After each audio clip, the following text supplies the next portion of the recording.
Espírito Santo colocou uma palavra no meu coração para compartilhar com os irmãos e as irmãs.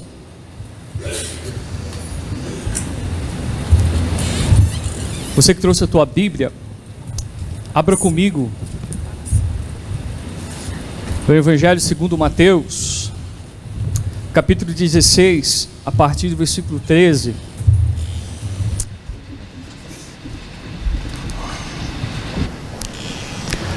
Evangelho segundo Mateus, capítulo 16, a partir do versículo 13.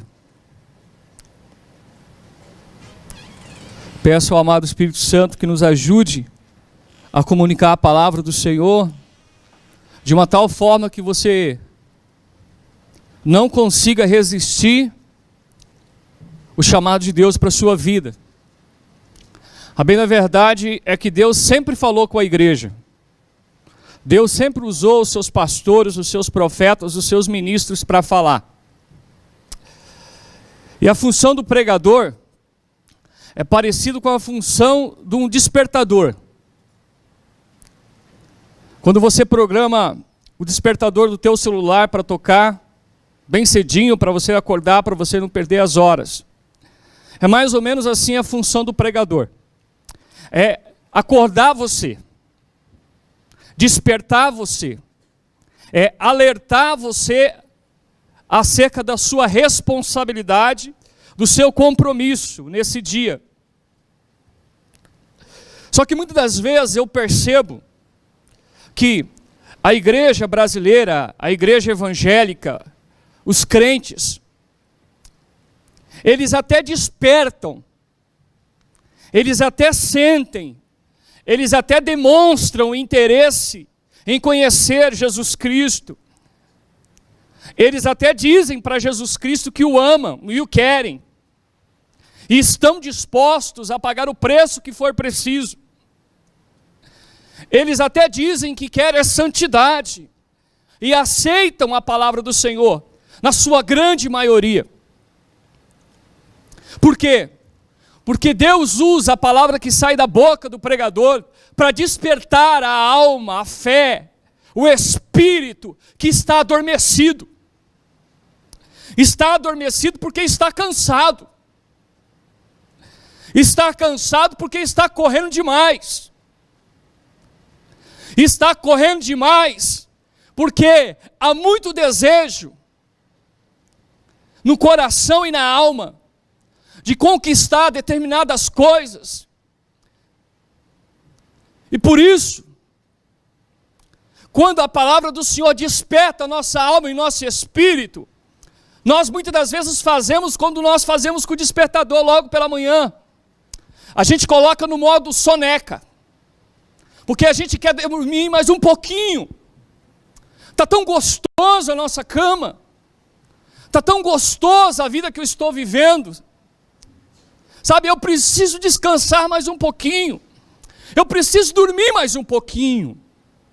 O despertador está anunciando que eu tenho que acordar. O despertador está anunciando que chegou a minha hora, que chegou a minha vez. Que eu tenho um compromisso, que eu tenho algo para fazer. Que tem alguém me esperando. Mas eu estou cansado demais. Então eu coloco no modo soneca. E aí eu quero dormir mais 5 minutinhos. Mas logo após os 5 minutinhos, o despertador toca de novo. E aí o que nós fazemos? Não, só mais 5 minutinhos. E voltamos a dormir de novo. E quando não percebemos, nós começamos a dormir novamente. E a gente se dá conta que nós estamos atrasados. Deixa eu falar uma coisa para você, irmão. Você está atrasado. Deixa eu falar uma coisa para você, irmã. Você está atrasada. O relógio do Espírito Santo não bate como o teu relógio. Não ajuste o teu relógio pelo relógio da Globo ou pelo relógio do mundo. Ajuste o teu relógio pela palavra do Senhor. Mas a palavra do Senhor tem o poder de nos despertar. Mas a palavra do Senhor não tem o poder de nos levantar da cama. O levantar da cama é uma necessidade que eu tenho. E Deus sabe que eu tenho. Mas Deus não vai nos levantar da cama. Porque acordar é o papel de Deus. Avisá-lo é o papel de Deus. Mostrar para você o que você precisa fazer é o papel de Deus. Mas agora tomar a decisão para se levantar da cama, debaixo do cobertor, é uma decisão tua, é uma decisão minha. Eu não sei qual é a resposta que você vai dar para o Espírito Santo hoje. Eu não sei qual é a resposta que você está dando para Deus. O despertador de Deus está avisando, chegou a tua hora, chegou a tua vez, acorda. Chega de dormir. Chega de dormir. Chega de dormir. Eu estou batendo.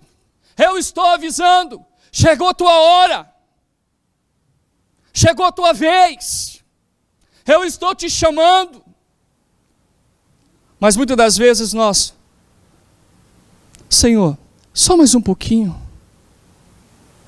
Só mais um pouquinho, Senhor.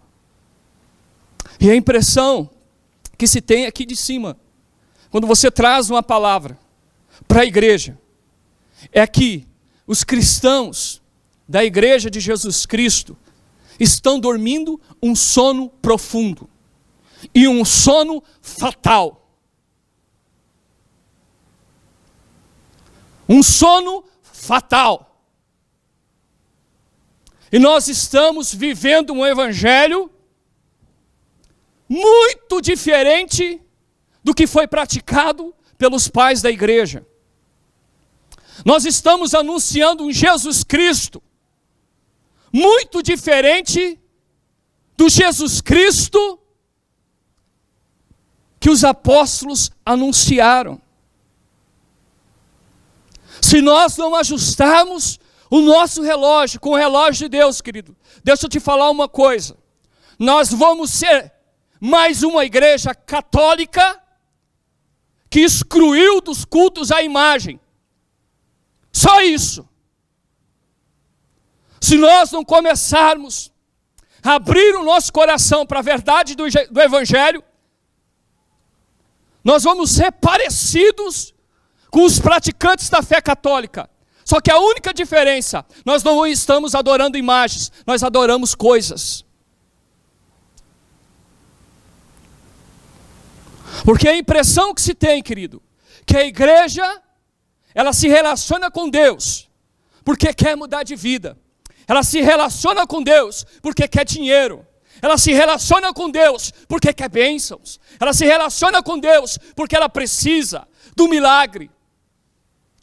Deixa eu te falar uma coisa.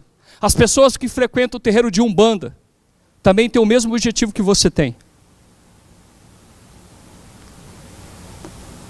As pessoas que frequentam o candomblé, que compram animais para serem sacrificados, têm os mesmos objetivos que nós temos. Eles querem as mesmas coisas que nós. Eles querem mudar de vida. Eles querem dinheiro. Eles querem influência. Eles querem poder. Eles querem prestígio. Então eles pagam para ter isso. Eles pagam para ter isso. Já está vindo no apelo, irmão. Nem começou ainda a pregação. Está quebrantado, meu filho, né? Sabe, irmãos? Sabe? Ou senão nós estamos vivendo um tipo de evangelho parecido com o kardecismo, que o Allan Kardec ensinou. A gente começa a viver a vida e a gente diz assim, Deus quis assim, pastor. Deus quer assim, pastor. A família está sendo destruída. O cara está numa mornidão infernal. Numa carnalidade tremenda. E aí ele chega e diz assim, Deus quis assim, pastor. Deus quer assim, pastor. Você é um crente ou você é um espírita?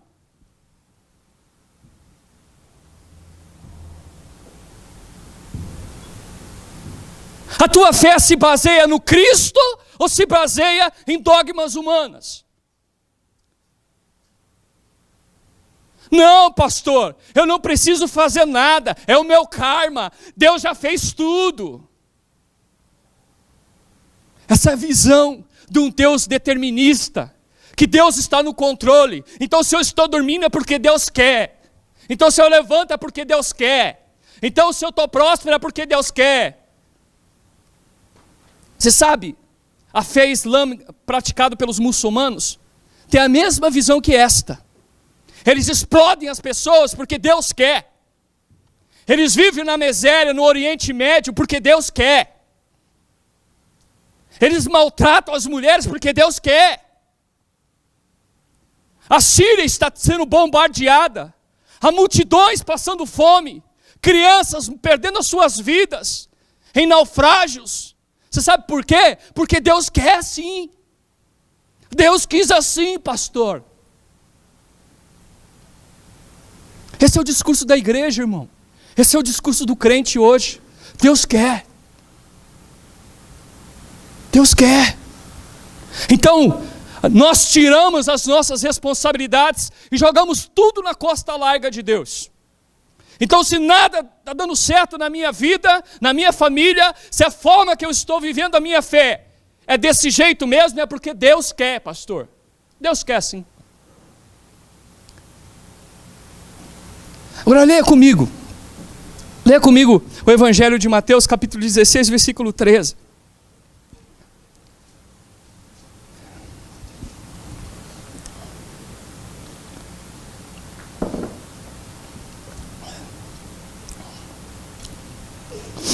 E chegando Jesus às partes de Cesareia de Filipe, interrogou os seus discípulos dizendo: quem dizes os homens ser o Filho do Homem?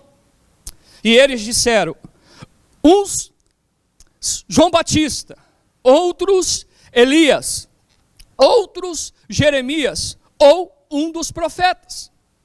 Disse-lhes ele: e vós, quem dizeis que eu sou? E Simão Pedro respondendo disse: tu és o Cristo, o Filho do Deus vivo. E Jesus respondendo disse-lhe: bem-aventurado és tu, Simão Barjonas, porque não foi carne e nem sangue que te revelou, mas meu Pai que estás no céu. Pois também eu te digo que tu és Pedro, e sobre esta pedra edificarei a minha igreja, e as portas do inferno não prevalecerão contra ela. Eu te darei as chaves do reino dos céus, e tudo que ligares na terra será ligado nos céus, e tudo que desligares na terra será desligado nos céus. Versículo de número 13, parte B. Jesus interrogou os seus discípulos dizendo: quem dizem os homens ser o Filho do Homem? Jesus estava desenvolvendo o ministério dele. Jesus já estava pregando o evangelho de Jesus dele e anunciando o reino de Deus. Jesus já estava fazendo grandes coisas. Jesus já havia multiplicado pães e peixes. E os religiosos chegam para ele pedindo mais milagre, mais demonstração de poder, porque o religioso vive em função de milagre. O religioso ele só permanece na igreja se tem milagre. O religioso só permanece na igreja, só segue a Jesus Cristo se tem demonstração de poder. E Jesus, no capítulo 15, já havia multiplicado pães e peixes. E no início do capítulo 16, os fariseus chegam para Jesus pedindo sinais, pedindo milagres. Ora, Jesus já tinha feito milagres, mas o fato, querido, é que milagres não sacia o vazio da alma humana. Milagres têm o poder de trazer resposta para um tipo de sofrimento, mas o milagre não tem o poder, querido, de saciar a alma humana. E o fato é que os fariseus já tinham visto os grandes milagres que Jesus estava operando, e eles novamente pedem milagre para Jesus. E Jesus se vê constrangido com isso. E aí ele pergunta para os discípulos: espera aí, deixa eu fazer uma retrospectiva do que eu estou pregando, do que eu estou ensinando. Será que o povo está entendendo o que eu estou falando? Será que o povo está tendo a visão correta de quem eu sou? Será que o povo está verdadeiramente interessado naquilo que eu estou ensinando ou naquilo que eu estou fazendo? Discípulos, sai aí, faz uma pesquisa, faz um censo aí, sai entrevistando as pessoas aí, Pedro, sai entrevistando as pessoas aí, André. Começa a perceber, a perguntar para as pessoas quem eu sou para elas. Começa a investigar aí, Pedro. Porque a impressão que eu tenho, Pedro, é que eu estou pregando uma coisa e eles estão entendendo outra. Eu estou falando dos céus e eles querem terra. Eu estou falando de salvação e eles querem milagres. Eu estou falando de partilhar e eles querem acumular. Eu estou falando de amor e eles querem juízo. Eu estou falando de perdão e eles querem castigo. Sai aí, Pedro. Começa aí a perguntar aí, faz um questionário, começa a investigar, começa a questionar as pessoas que estão nos seguindo para saber o que elas estão aprendendo, o que elas estão vendo. Eu fico pensando, querido, se Pedro vivesse nos tempos de hoje e entrasse por essa porta aí com um questionário e perguntasse para nós quem é Jesus, qual seria a conclusão dele ao sair daqui? Qual seria a percepção do apóstolo ao sair daqui da reunião? Porque Pedro perguntou, os discípulos perguntaram para a multidão que seguia Jesus Cristo, quem era Jesus? E aí o versículo que nós lemos aqui, acompanhe comigo na tua Bíblia, versículo 14. Os discípulos disseram assim para Jesus, uns estão dizendo que você é João Batista. Você é um cara estranho, Jesus. É um cara parecido com João Batista, que se alimenta de gafanhoto, de mel silvestre, que se veste de pele de animais. Você é meio estranho, você é meio diferente de todo mundo, Jesus. Eles estão dizendo que você é assim, que o seu discurso é duro, que o Senhor anuncia juízo, e tudo que o Senhor sabe fazer é falar de arrependimento. Parece que o Senhor não tem outra palavra. Parece que o Senhor não tem outro título no teu sermão. O Senhor só fala de arrependimento, parece João Batista. Uns estão comparando o teu ministério com o de João Batista. Alguém que só fala que o machado está posto à raiz da árvore e quem não se arrepender vai ser queimado no inferno. Só isso que estão falando. Você é João Batista, Jesus. E para outras pessoas, Jesus não era João Batista. Você sabe quem Jesus era? Jesus era Elias. Jesus. Estão dizendo que você é o Elias. Você é poderoso, hein, Jesus? Você faz coisas tremendas, hein, Jesus? Olha, tinha 5 pães e 2 peixes e você alimentou uma multidão, hein, Jesus? Nem Elias fez isso. Elias fez fogo do céu cair, hein? Elias fez fogo do céu cair. Mas multiplicar pães e peixes, Jesus, só o Senhor que fez, hein? Então, Jesus, o povo está dizendo que você é um profeta poderoso, Jesus. Que o Senhor ora e o fogo cai. Que o Senhor ora e o milagre acontece, Jesus. Então tem muita gente seguindo você, Jesus, não porque você é João Batista, mas estão seguindo você porque você é Elias. Aonde o Senhor está tem sobrenatural. Aonde o Senhor está tem milagres acontecendo. É como Elias, um profeta poderoso. Aí para outros, querido, Jesus não era João Batista e nem Elias. Para outros, eles enxergavam Jesus Cristo como um Jeremias. Jeremias é um profeta melancólico, conhecido nas Escrituras como um profeta chorão, que teve o ministério de interceder junto a Deus pelo povo de Israel, e sofreu todo o ministério, padeceu em todo o ministério. Israel não dava ouvido à voz do profeta Jeremias. Israel não dava ouvido àquilo que Deus estava colocando na boca do profeta Jeremias. Então, as pessoas olhavam para Jesus, achando que Jesus era o Jeremias, porque Jesus Cristo estava falando, e as pessoas não estavam nem aí. Jesus Cristo estava anunciando e as pessoas continuavam nas suas práticas pecaminosas. Jesus estava dizendo que é errado roubar e as pessoas continuavam roubando. Jesus estava dizendo que nós devemos perdoar e as pessoas continuavam maltratando umas às outras. Então Jesus, para uns, você é Jeremias. As pessoas não se importam com aquilo que você fala. Elas sabem que você está triste, que você chora por elas, que você até mesmo sofre por elas, Jesus. Então, para muitos ali, no contexto de Jesus Cristo, Jesus era mais um profeta chorão, como Jeremias. Alguém que comunicava a vontade de Deus, mas as pessoas não se importavam, não davam crédito. Então, quem é esse Jesus? Jesus quis saber se as pessoas estavam entendendo aquilo que ele estava comunicando. E pasmem, as pessoas não viam Jesus como o Messias. As pessoas viam Jesus como João Batista, um profeta de juízo. As pessoas viam Jesus como um profeta Elias, um profeta poderoso em milagres. Ou as pessoas viam Jesus como um profeta Jeremias, alguém que chora, alguém tão velhinho, tão fraquinho, sabe? Que vive implorando para você, aceita-me, aceita-me porque eu sou Jesus e morri na cruz. Se você não me aceitar, eu não vou ser mais Jesus. Sabe? Aceita-me, tenha dó de mim, eu morri na cruz por você, você não vai me aceitar? Sabe? Essa era a percepção de muitas pessoas quando olhavam para Jesus. Alguém triste, melancólico. Alguém que anunciava alguma coisa e as pessoas não davam importância. Então eu preciso ir lá no culto, porque, coitadinha de Jesus, né? Morreu na cruz por mim, então se eu não for... eu preciso ler a Bíblia, né? Porque Jesus deixou a Bíblia para mim ler, então se eu não ler, né? Ele morreu por mim, coitadinho de Jesus. Sabe, irmão?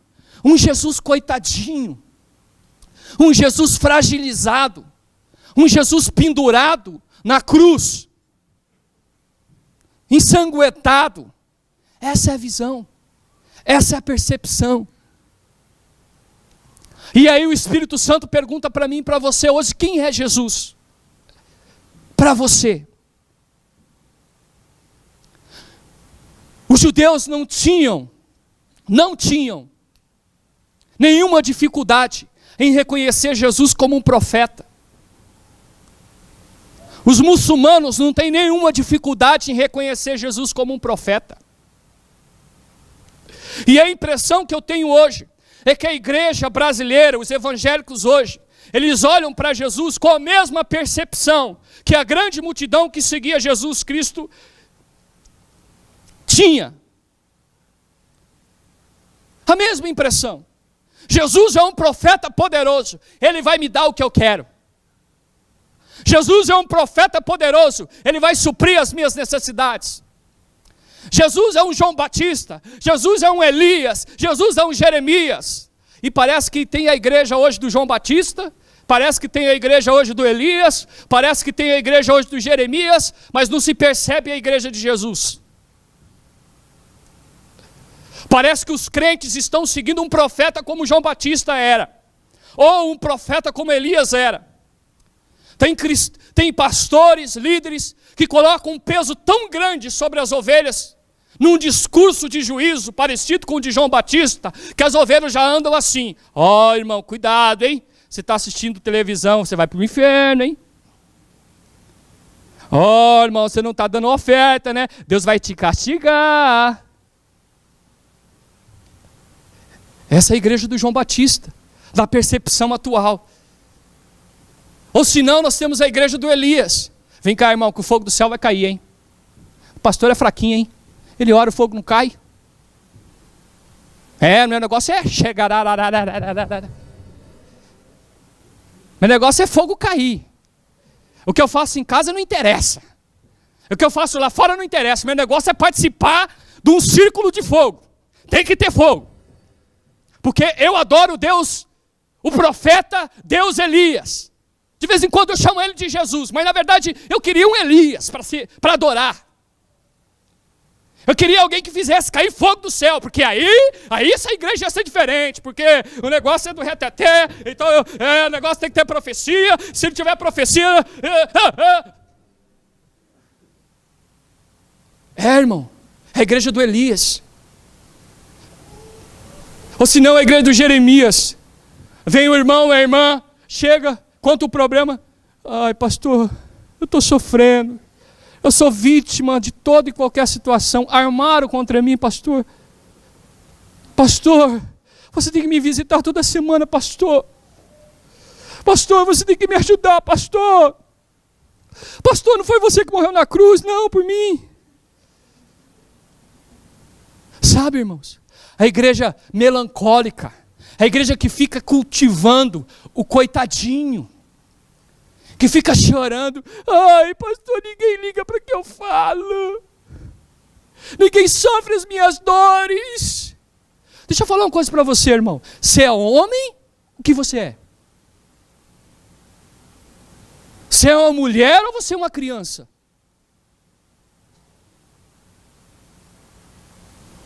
Será que Jesus Cristo não é suficiente na tua vida para te justificar e para te defender? Você precisa de um profeta 24 horas mostrando para você o que você tem para fazer?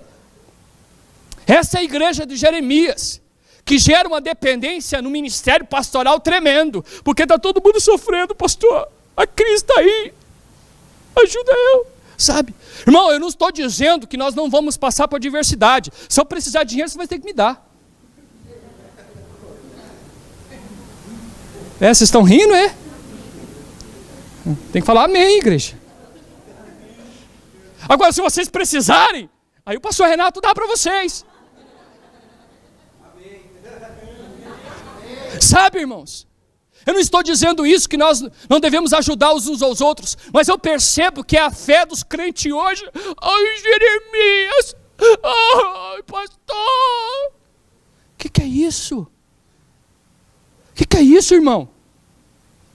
Se você não consegue controlar o seu olho, a sua língua, você quer que o pastor controla? Você quer que o profeta controla? Se você não consegue controlar os teus gastos, você quer que o homem aqui do altar controle? O que você quer? Um Buda?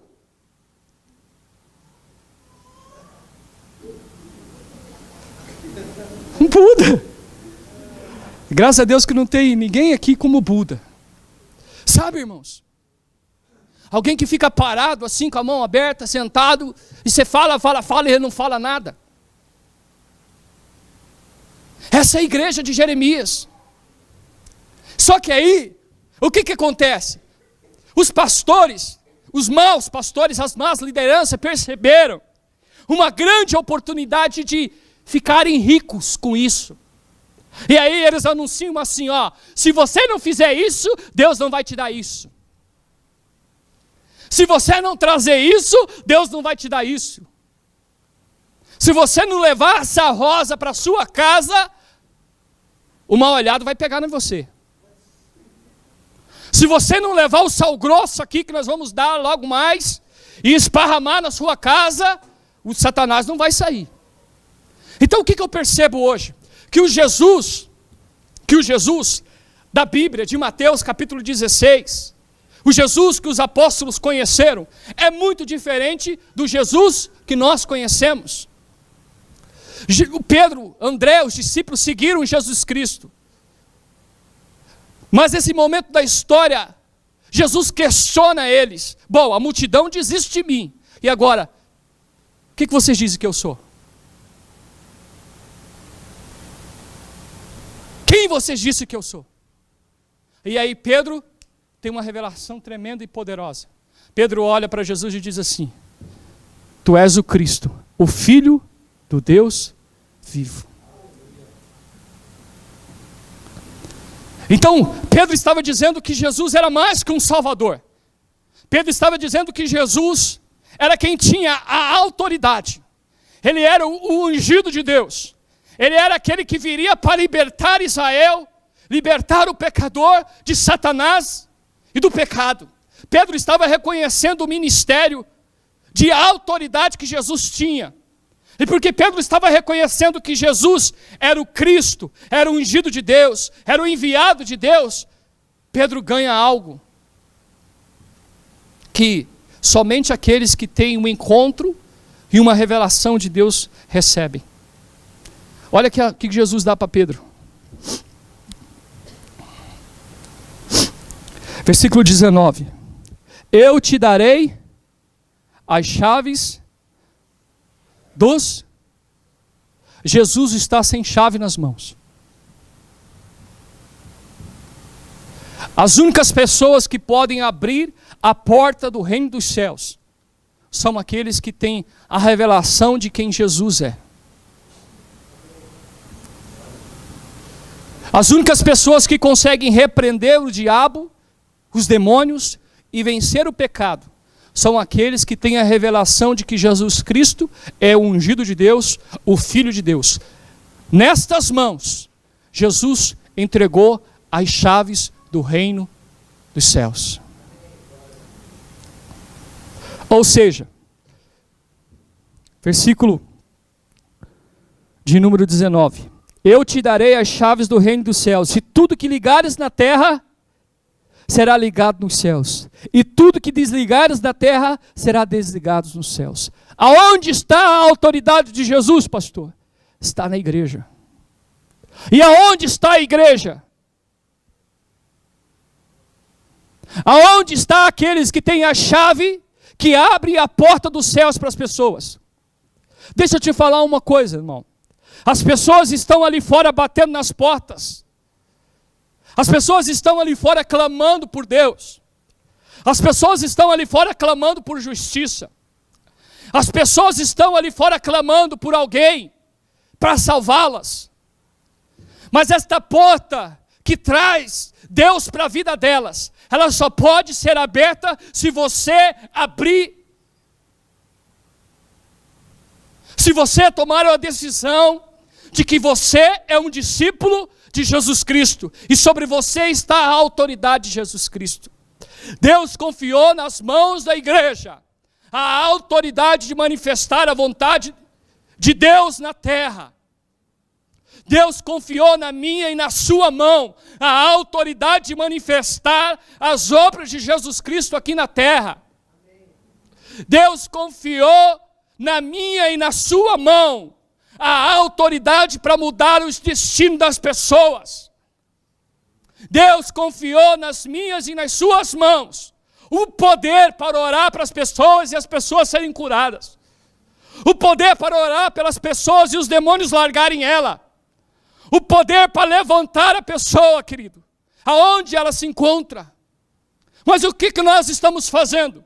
Nós estamos trocando as chaves do reino dos céus. Nós estamos deixando de lado a revelação de quem Cristo é, para se relacionar com um Deus parecido com Elias, parecido com João Batista, parecido com Jeremias, parecido com alguém que não, de fato, existe. Você sabe por quê? Por quê? Porque nós queremos, querido, na verdade, coisas em lugar de Deus. Nós queremos bênçãos em lugar de responsabilidades. Nós queremos ser abençoados, mas nós não queremos responder o chamado de Jesus. Então, para muitos, Jesus é uma oportunidade de se tornarem ricos. Para muitos, Jesus é uma oportunidade de se tornarem influentes. E os políticos descobriram isso aí, que o povo evangélico é trouxa mesmo. Então basta dizer que eu sou crente, que os evangélicos vão votar em mim. Então votem em mim, porque eu vou transformar essa nação em uma nação evangélica. Votem em mim, porque eu vou defender a causa da igreja. Votem em mim, porque eu vou defender vocês. Deixa eu falar uma coisa para você. Quem morreu na cruz foi Jesus Cristo. Quem tem o poder de defender a igreja é Jesus Cristo. Quem tem o poder de permanecer com as portas dos céus abertas ou fechadas é Jesus Cristo. Então, se votarmos em evangélicos, não é porque nós queremos uma nação evangélica. Se votarmos em evangélica é porque nós queremos uma nação mais justa.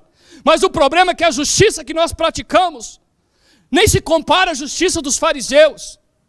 Porque nós aprendemos o seguinte: a barganhar e fazer troca com Deus. Se o fogo não cai, então não serve. Se o profeta não profetiza, então não dá. Parece que o Jesus Cristo que Pedro conheceu aqui não é mais suficiente para os evangélicos. Parece que a fé dos evangélicos hoje não está firmada na pessoa de Jesus, está firmada em filosofias, em religiões, em dogmas. Deixa eu falar uma coisa. Se está firmado em dogmas, se está firmado em religião, a tua fé nada difere dos praticantes do catolicismo. A tua fé nada difere do kardecismo. Porque eles querem receber coisas também. E eles se esforçam para receber coisas também. Eles até pagam para receber coisas. Então o que nós precisamos, pastor? Nós precisamos descobrir aonde está Jesus, irmão. Aonde está Jesus no meio desse sistema religioso?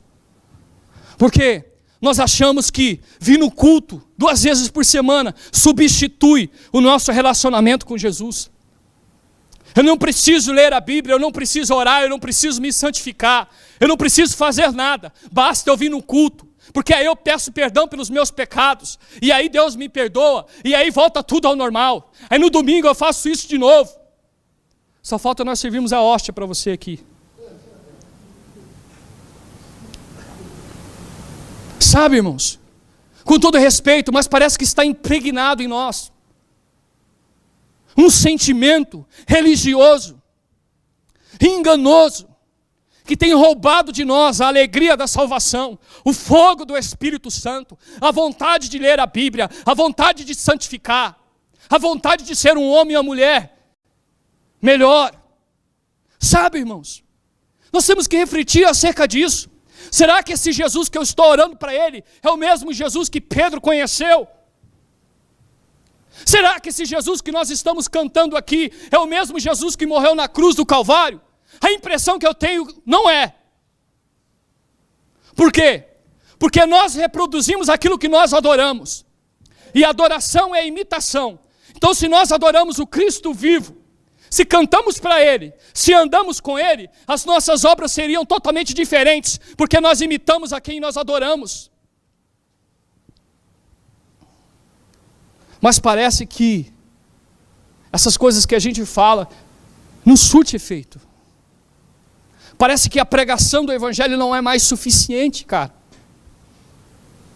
Parece que aquilo que você traz para a igreja não nutre mais a igreja. Há uma organização no mundo espiritual, chamado de principado de religiosidade, que atua dentro das instituições religiosas, que escravizam a mente dos crentes e os corações dos crentes, não deixando com que os crentes tenham um encontro real com Jesus Cristo, não deixando que os crentes mudem de vida, mudem de fé, tenham uma fé que contagia, irmão. Nós precisamos, cara, conhecer esse Jesus que Pedro conheceu. Nós precisamos olhar para ele e dizer assim: Jesus, tu és o Cristo, cara. Vem me libertar que o negócio está feio. Vem me libertar que o Jesus hoje está muito diferente dos dias que nós vivemos. Abra comigo a tua Bíblia, Mateus capítulo 8, versículo 18. Você vai ver que Jesus é bem diferente do que o que nós temos visto nos dias de hoje.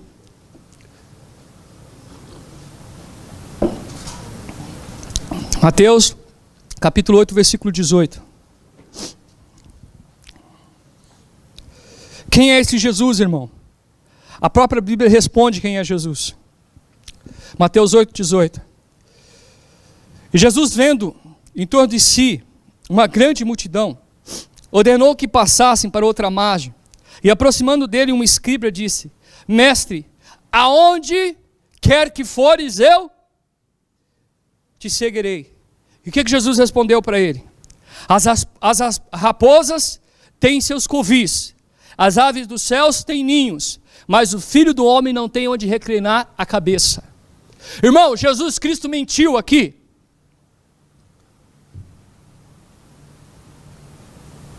Jesus Cristo falou alguma inverdade nesse texto?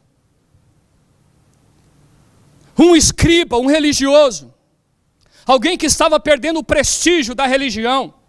Ele chega para Jesus e diz assim: bom mestre, eu te seguirei para onde quer que tu fores. Deixa eu te falar uma coisa, você não consegue conquistar Jesus com declarações românticas, não. Porque Jesus Cristo olha o meu e o teu coração, assim como olhou o coração do escriba. Nós não conseguimos conquistar Jesus com o nosso teatro, com a nossa dancinha, ou com o tipo de música que nós cantamos. Porque Jesus Cristo conhece o nosso coração. E aí esse escriba interessado em influência, em poder, em prestígio, porque toda Jerusalém, toda a Judéia estava seguindo Jesus Cristo. Não tinha mais ninguém de olho na sinagoga. Todo mundo estava querendo conhecer Jesus, ver Jesus, o que ele fazia. Aí o escriba perde prestígio. E aí ele chega para Jesus e diz assim: mestre, aonde você for, eu vou. Estou contigo, hein, Jesus? Toca aqui. E Jesus olha para ele, o que Jesus fala? Pode seguir, cara. Que carro que você tem? Tem um carro popular? Eu vou te dar uma BMW. Segue-me de BMW, cara. Esse camelo seu aí não vai levar a lugar nenhum. Não, é o seguinte, lá na sua religião, escriba, as pessoas não te dão valor, né? As pessoas não te dão importância. Segue-me. Eu vou tratar de você, eu vou cuidar de você. Vem cá. Segue meu ministério. Aquele teu pastor lá, ele não tratava bem você mesmo. Vem para mim. Ah, você mora de aluguel, né, escriba? Então eu vou te dar uma casa. Oh, escriba, eu vou te dar um ministério dentro da igreja. Você vai dar ordem dentro da igreja, você vai ensinar dentro da igreja, então vem para cá. Não é assim que os pastores fazem hoje? Você não tem lugar lá, então vem aqui, ó. E Jesus olha para o escriba e fala assim, ó, deixa eu falar uma coisa para você, cara, você quer me seguir? Faca na bota. Faixa do Rambo. Ou se fosse hoje, Capitão Nascimento. Tropa de elite. Negócio seguinte. As raposas têm seus covis. As aves dos céus têm seus ninhos. Mas eu, cara, deixa eu te falar uma coisa. Eu sou o homem mais rico da terra. Porque tudo que há no mundo, o Pai me deu. Mas de fato, e de verdade, eu não tenho onde reclinar a minha cabeça. Opa! Para tudo! Que Jesus quebrado é esse? Que Jesus pobre é esse? Eu não quero esse Jesus não, cara. Eu quero Jesus que vai me dar 1 milhão na conta. Eu quero Jesus que vai me prometer poder. Então o escriba estava esperando algo de Jesus e Jesus quebrou o conceito do escriba, porque o escriba queria coisas. E Jesus olha para ele e diz assim, cara, eu não tenho onde reclinar a cabeça, mano. Não tem um lugar assim para você, na sua casa para mim, não? Quem é esse Jesus que a igreja adora hoje? Que dá casas, que dá carro, que dá fama? Quem é esse Jesus que as pessoas que para cantar e pregar no nome dele querem 30 e 40 mil? Que querem que o pastor faça cair fogo do céu, para que ela permaneça na congregação. Quem é esse Jesus? Não é o Jesus do Evangelho. Porque esse Jesus do Evangelho estava dizendo que ele não tinha onde reclinar a cabeça, irmão. Você tem uma casa para morar, então você era mais rico que Jesus. Porque Jesus não tinha casa. Você tem um carro para andar, então você era mais rico que Jesus. Jesus não tinha um carro para andar. Então o escriba sai de fininho. Fala, opa, vou procurar o Valdomiro. Vou procurar o Ordir Macedo. Afinal de contas, os caras prometem que eu vou ter tanto. Se eu der 100, eles dão 1000. Se eu der 1000, eles dão 100. Se eu der 100, eles dão 1 milhão. Então eu não quero esse discurso não, cara. Jesus quebrado, esse negócio de sofrer, negócio de céu, só céu. Não quero esses caras não. Eu quero um coronel. Eu quero pagar pela benção. Pastor Renato, quanto o senhor quer para me abençoar? Quero pagar. Quero prestígio. Então se você vir com um discurso de sofrimento, que para servir Jesus nós vamos sofrer, então eu não quero, porque eu quero poder. E aí as pessoas quando dão testemunho do quê? irmão, quero contar uma bênção, porque eu tinha uma empresa de um funcionário, agora eu tenho 2 funcionários. E Deus me abençoou tremendamente. Qual que é a sua empresa, irmão? Bom, eu fritava salgado.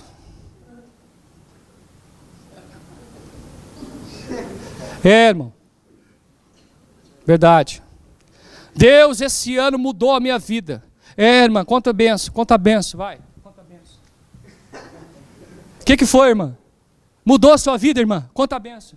Troquei de carro, pastor. Irmão, vocês estão rindo, mas esse é o Jesus de hoje. E Jesus está dizendo, eu não tenho onde reclinar a cabeça, cara. Ah, pastor, você está dizendo que eu tenho que sofrer? Cara, o sofrimento está inerente à vida humana. Você vai sofrer, eu vou sofrer. Faz parte da vida sofrer. Faz parte da vida sofrer. Nós vamos ter tempos e tempos. E nós precisamos reconhecer que na adversidade Deus está também. Que na provação Deus está também. Então, em vez de nós darmos testemunho de vitória, a gente tinha que vir na frente aqui, muitas das vezes, e dizer assim, cara, vamos orar porque meu marido saiu de casa. Vamos orar, pastor, porque meu filho está doente. Vamos orar, pastor, porque eu pedi um emprego. Então, esses coronéis da fé transformaram a igreja num puleiro de anjo. Todo mundo na igreja é santo. Todo mundo na igreja tem um arquinho e tem a asinha. Sai da igreja voando. Todo mundo é santo. Ninguém quer expor o seu problema, a sua dificuldade, porque vai se sentir ofendido. Afinal de contas, o irmão contou o testemunho que ele foi promovido. E eu perdi o emprego, então? Eu não tenho fé. Cara, o Jesus de hoje é muito diferente do Jesus dos dias de Pedro. E aí, segue o texto dizendo, outro discípulo, versículo 21, lhe disse, Senhor, permite-me primeiro que vá sepultar meu pai. Jesus, porém, disse-lhe, segue-me e deixe os mortos sepultar os mortos. Chegou um outro discípulo dizendo o seguinte, Jesus, o negócio é o seguinte, eu me amarrei em você, cara, eu gosto de você pra caramba, tamo junto, é nóis. Só que é o seguinte, eu preciso primeiro esperar que meu pai morra. E se for alemão, vai demorar muito tempo, né? O alemão tem vida longa, né? O cara estava querendo seguir Jesus, mas ele primeiro queria esperar que o pai dele morresse. Falei, Jesus, eu aceito o que o Senhor tem para a minha vida, mas Jesus, olha só, deixa eu enterrar meu pai primeiro. Ou seja, sabe o que esse homem estava dizendo para Jesus? Que quando eu precisar, quando eu tiver alguma urgência, eu volto a encontrar contigo de novo. E parece que essa é a postura de alguns. Só buscam a Deus quando o negócio está fritando. Só buscam a Deus na urgência. Jesus está chamando, vem, segue-me. Aí a pessoa diz assim, não, espera mais um pouquinho, lembra do despertador? Não, pastor, esse negócio não é minha hora ainda, pastor. Espera um pouquinho, pastor. Deixa eu enterrar meu pai. Não, pastor, deixa eu terminar meu curso. Não, pastor, deixa... Querem servir Deus na urgência. E aí, às vezes, é tarde demais.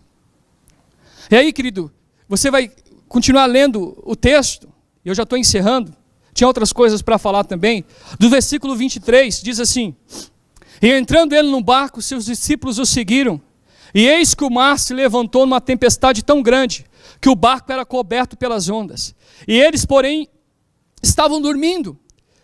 Olha, você lembra que eu falei? E os discípulos, aproximando-se, o despertaram, dizendo, Senhor, salva-nos que perecemos. E disse-lhes, por que temeis, homens de pequena fé? Então, levantando-se, repreendeu os ventos e o mar, e seguiu-se uma grande bonança. E aqueles homens se maravilharam, dizendo, quem é este homem, que até os ventos e o mar lhe obedecem? Jesus, logo após de encontrar o escriba, e esse segundo homem, ele entra num barco, porque Jesus Cristo tinha uma missão, chegar em Gadara, porque havia um homem ali que estava endemoniado há anos. E Jesus entra no barco para atravessar o mar com seus discípulos. E aqueles demônios de Gadara, querido, ficam sabendo que Jesus estava indo para lá. E aí os demônios de Gadara falam assim para os demônios que atuam nos principados, nas potestades do mundo espiritual. Olha, O negócio é o seguinte: tenta fazer com que esse barco naufrague, porque se esse homem chegar aqui, nós vamos perder o poder e a influência. Nós vamos perder o domínio sobre essa cidade. Então faz esse homem e os seus discípulos afundarem no barco. E aí os demônios começam. Vem tempestade, vem chuva, o barco se movimenta, e o que acontece com os discípulos? Se desesperam. Por quê? Porque além da tempestade, há um movimento no mundo espiritual satânico, tentando fazer com que eles percam suas vidas. E aí Jesus Cristo estava dormindo um sono profundo, no meio da tempestade, no meio do caos, no meio da adversidade. Jesus Cristo estava dormindo. Eu acredito que Jesus leu aquele salmo que aos seus amados o Senhor dá enquanto dorme. E Jesus estava dormindo. E aí, querido, os discípulos apavorados tentam acordar Jesus. Jesus, acorda, você está morrendo, cara. Você não é o Cristo, você não é o Salvador. E Jesus Cristo se levanta e repreende o mar, a tempestade, e as coisas voltam ao normal. Querido, deixa eu falar uma coisa para você. A fé de Jesus é muito maior e muito mais poderosa do que a gente pode imaginar. Jesus não estava esperando que os discípulos repreendessem o mar, a tempestade. Não. Porque isso qualquer profeta pode fazer. Jesus Cristo estava esperando que os discípulos, porque têm fé nele, continuassem dormindo, mesmo no meio da tempestade. Mesmo no meio da adversidade. Mesmo no meio do caos.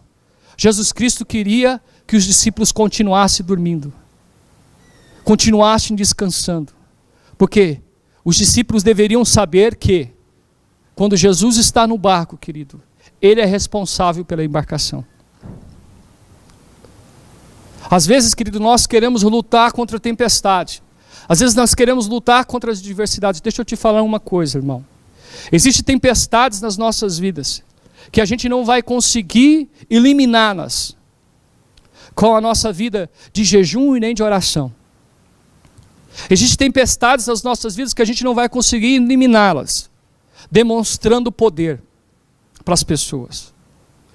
Porque o verdadeiro discípulo de Jesus Cristo, o homem e a mulher de Deus, pode estar enfrentando uma grande tempestade na vida dele, na vida dela, passando por isso tudo, mas ele consegue dormir. Você está vivendo um momento assim de adversidade na sua vida? Sabe o conselho de Jesus para você? Vá dormir. Descansa. Descansa. Jesus Cristo não quer obras. Jesus Cristo quer descanso. Deixa Jesus revelar para você quem Ele é.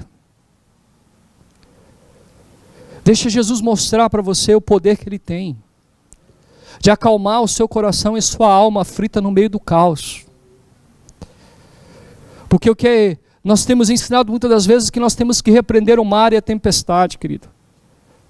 Por mais difícil que possa parecer, querido, o mar e a tempestade são coisas que Deus usa para fortalecer a nossa fé. Então eu não sei o momento espiritual que você está vivendo, mas descanse no Jesus Cristo. Descanse no Jesus Cristo. Se renda a esse Jesus, que tem o poder de repreender a tempestade, é verdade, mas Ele tem o poder de fazer você dormir, mesmo no meio do caos, mesmo no meio das adversidades, mesmo no meio das lutas, mesmo no meio das agonias. Jesus Cristo tem o poder de acalmar o teu coração, e só Ele tem o poder de acalmar o teu coração. Talvez você espere um Jesus poderoso, se revelando a você, que acalme a tempestade, que te dê coisas. Só que Jesus primeiro, querido, Ele quer te dar uma identidade. Jesus quer que primeiro você conheça Ele, porque você conhecendo a Jesus Cristo, você vai saber quem é você.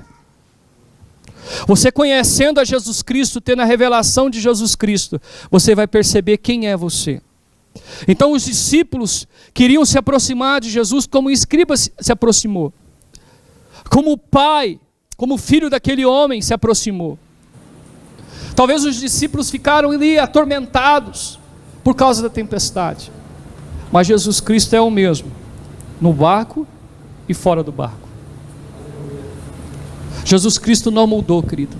As circunstâncias que estão inseridas à sua volta, elas não mudaram a visão de Jesus ao teu respeito. As circunstâncias que estão sendo vividas por vocês, não mudaram aquilo que Jesus tem para a vida de vocês. O céu é o nosso destino. O céu é o nosso futuro. E nós podemos começar a viver isso hoje, permitindo que o Espírito Santo desconstrua de nós uma visão tão religiosa, tão pragmática, tão distorcida de quem Jesus é. Porque quando você encontra Jesus Cristo, querido, você encontra descanso. Talvez você está cansado hoje aqui porque você não está se relacionando com Jesus, você está se relacionando com a religião evangélica. Quando você está cansado aqui, não porque você está cansado, não porque você tem cultuado a Jesus o Cristo, você tem cultuado um Jesus que os evangélicos adoram, que por vezes é muito diferente do Jesus que os apóstolos encontraram e tiveram suas vidas mudadas. Eu não sei qual é a percepção que você tem de Jesus, querido. Quem é Jesus para você? Mas eu quero falar uma coisa. Se o Espírito Santo, somente Ele, te revelar quem Jesus é, a tua identidade, ela vai ser restaurada em Deus. Você não vai precisar de mais nada para crer em Jesus Cristo. Você não vai precisar de mais nada para servir a Jesus Cristo, porque o Espírito Santo revelou para você quem Jesus é e aonde Ele está. Você já fez essa pergunta? Aonde Jesus está? Teve uma igreja em Apocalipse que Jesus estava batendo na porta de fora da igreja, tentando entrar no culto, tentando entrar na vida daquelas pessoas. Tem uma igreja em Apocalipse que ela entrou num ativismo tão grande, num pragmatismo tão grande de fé, num serviço tão grande, que esqueceram de adorar de fato a pessoa de Jesus Cristo. Aí Jesus Cristo aparece dizendo assim, ó: eis que estou à porta e bato, se alguém abrir a porta, eu vou entrar, eu cearei com ele e ele comigo. Amém. Jesus Cristo, nós usamos isso para evangelizar as pessoas, que Jesus está à porta, mas na verdade, nesse contexto, Jesus Cristo estava batendo na porta de uma igreja, porque esta igreja havia abandonado Jesus. Será que nós não somos essa igreja hoje no Brasil? Uma igreja que se tornou materialista, uma igreja que serve a Deus para ter com seus desejos realizados. Parece que o sacrifício de Jesus não é mais suficiente para a igreja. Jesus tem que fazer fogo do céu cair, tem que acontecer alguma coisa mística, mágica, para eu acreditar. Será que nós não somos essa igreja que por vezes Jesus Cristo está batendo do lado de fora da porta, e somente nós temos a chave para abrir esta porta e deixar que Jesus entre? Porque as chaves Jesus Cristo deixou na tua mão, lembra? As chaves do reino dos céus Jesus Cristo entregou na tua mão. Jesus Cristo está batendo na tua porta hoje, irmão. Jesus Cristo está batendo na tua porta hoje, irmão. E deixa eu te falar uma coisa. A percepção que eu tenho é que muitas pessoas estão caminhando a passos largos, com a Bíblia debaixo do braço, para o inferno.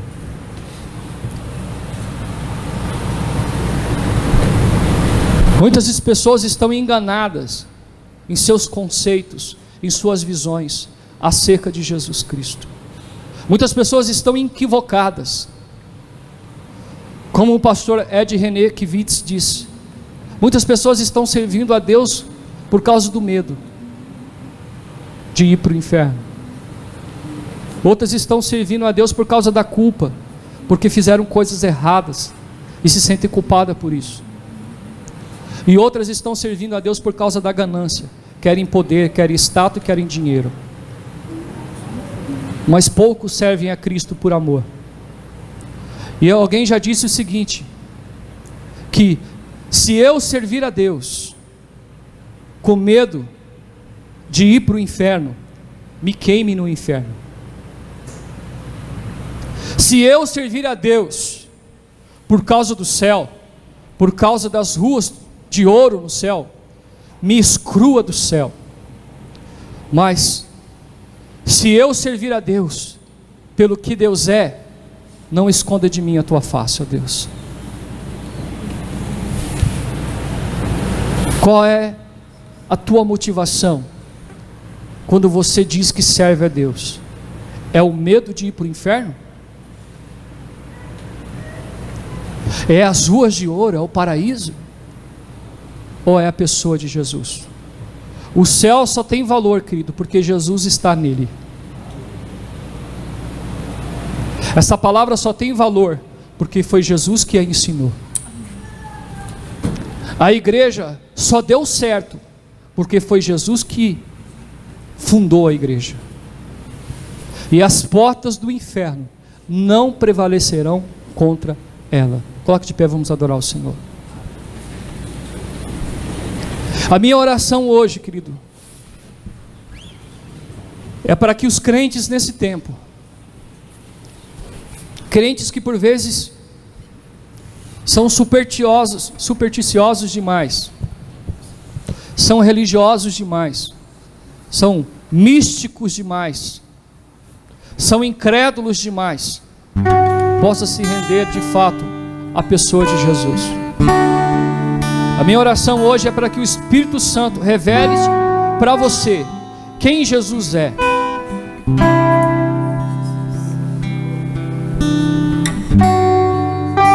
Que o Espírito Santo, querido, revele o Jesus dos evangelhos para você. Não o Jesus da religião evangélica, não o Jesus da religião católica, porque são o mesmo. Mas que o Espírito Santo revele para você não o Jesus do kardecismo. Que o Espírito Santo revele para você, para o teu coração, no âmago do teu coração, querido, a identidade de quem Jesus é. Que você possa ser tocado pelo Cristo, pelo Filho do Deus vivo nessa noite. Porque só Ele, querido, apenas Ele tem o poder de libertar você. Vamos adorar o Senhor, querido. Estava morto, Salvador. O nome da canção é Para Sempre. Seu corpo lá na cruz, seu sangue derramou o peso do pecado, Ele levou.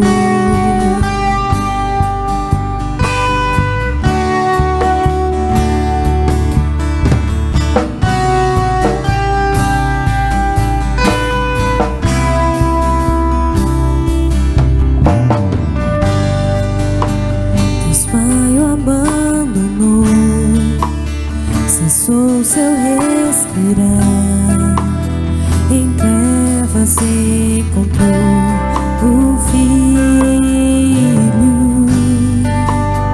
A guerra começou, a morte enfrentou, todo o poder das trevas vencido foi. A terra estremeceu, o sepulcro se abriu e nada veio Jesus Cristo, nós te adoramos essa noite. Ó morte, onde estás? Oh! O Rei ressuscitou, Ele venceu pra sempre, pra sempre. Só Ele! Só Ele! Pra sempre adorado és, pra sempre Ele vive, ressuscitou, ressuscitou. Só Ele! Pra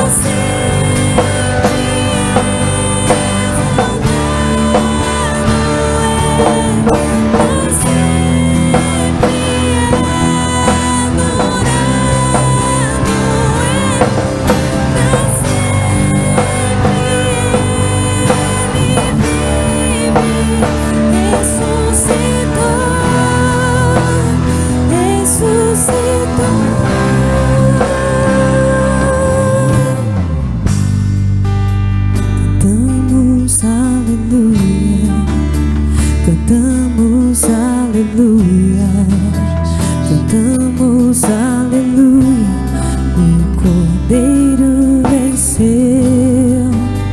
Cantamos aleluia, cantamos aleluia, cantamos aleluia, o Cordeiro venceu. Cantamos aleluia, cantamos aleluia, cantamos aleluia, o Cordeiro venceu. Cantamos aleluia, cantamos aleluia, cantamos aleluia, o Cordeiro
Amado Espírito Santo, nós sabemos que a tua igreja, Senhor, tem sido bombardeada, Senhor, por filosofias vãs, por dogmas que não pode libertar a vida de ninguém, Senhor.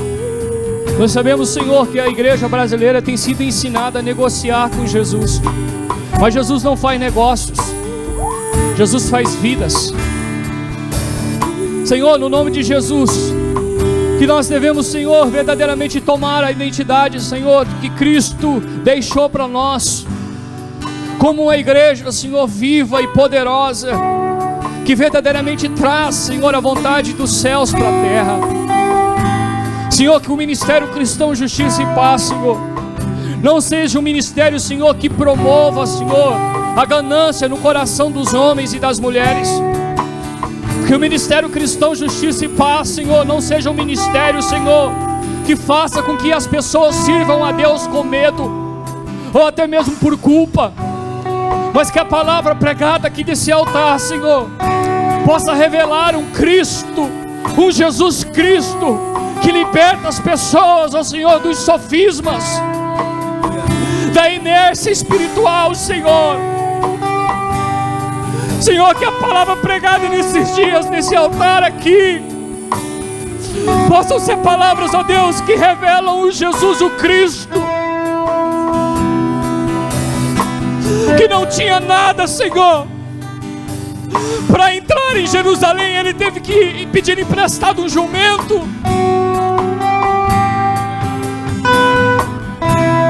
Senhor, em nome de Jesus Cristo de Nazaré, Pai,